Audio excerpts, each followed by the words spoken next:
এই গরমের মধ্যে বের হয়ে পেলাম রাত্রে 9টা। হ্যাঁ, কোথায় যাচ্ছি? সানডে দিন ছিল। বড় মাসের দোকান থেকে এসে বলল চলো কিছু কিছু খেয়ে আসি। এবার চাউমিন মোমো তো খাচ্ছি না, অ্যাভয়েড করছি, অনেকদিন হয়েছে খাচ্ছি না। খেলে অবশ্যই তোমরা ব্লগে পেয়ে যেতে।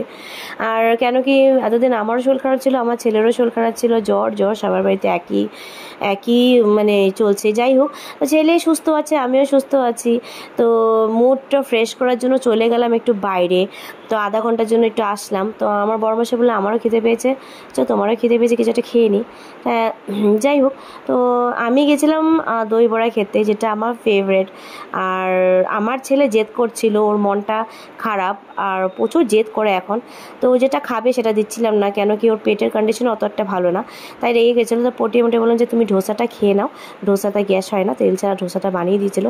এখানে দেখো আমি খেয়ে নিয়েছিলাম দই বড়া, যেটা আমার খুব ভালো মানে ভালো লাগে। বাবার সাথে এসে ফার্স্ট টাইম খেয়েছিলাম, যেটা আমার খুবই ভালো লেগেছিলো। বড়মশাইকেও বলেছিলাম, বড়মশাই খেয়ে বললো হ্যাঁ সত্যি বলেছো, খুব টেস্টি খেতে, আর এটা কিন্তু গ্যাস ফ্রি খাও। যাই হোক, এখানে ডোসাও এসে পড়েছে, আমার ছেলেও কিন্তু ডোসা খেয়ে নিয়েছে। ও তাও জেদ করে যাচ্ছিলো। যাই হোক, ডোসাটা কিন্তু টেস্টি ছিল, তেল ছাড়া বানিয়ে দিয়েছিল। তো গরম দিনে আর কি খাওয়া যায় বলো। তো এইভাবেই সানডের ইভিনিংটা কাটালাম। আমাদের ভেকেশনও শুরু হয়ে গেছে, বাস লং টাইমের জন্য কোথাও যেতেও পারছি না।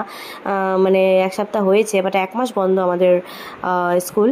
যাই হোক, তো এইভাবেই কাটালাম। ভালো লাগলে অবশ্যই লাইক শেয়ার কমেন্টস করে দিও। আবার দেখা হবে তোমাদের সাথে মিনি ব্লগ নিয়ে।